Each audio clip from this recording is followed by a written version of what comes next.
সকালবেলায় গোপালকে দেওয়া প্রসাদটা নিয়ে উদিতা খাচ্ছে। আর দুদিন ধরে বাইরে মেঘলা মেঘলা আকাশ আর সুন্দর হাওয়া দিচ্ছে বলে আজকে বাড়িতে বানিয়ে নিয়েছি 2 রকমের পাকোড়া। আর সেদিন ফেসবুক থেকে এই পাকোড়াটা বানানো শিখেছি। উদিতা পাকোড়া খেতে খুব ভালোবাসে। নিরামিষের দিন পাকোড়া হলে উদিতা বেশ সুন্দরভাবেই খেয়ে নেয়।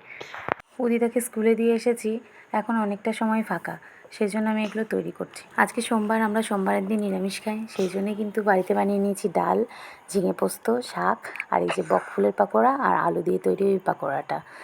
উদিতাকে দেখো আনতে গেছিলাম, আর এখানে গিয়ে দেখছি এই সুন্দর ফুলগুলো, তো তোমাদের সঙ্গে শেয়ার করলাম। যারা আমাদের চ্যানেল সাবস্ক্রাইব করোনি তারা প্লিজ আমাদের চ্যানেলটি সাবস্ক্রাইব করে দিও, ভালো লাগলে শেয়ার করো।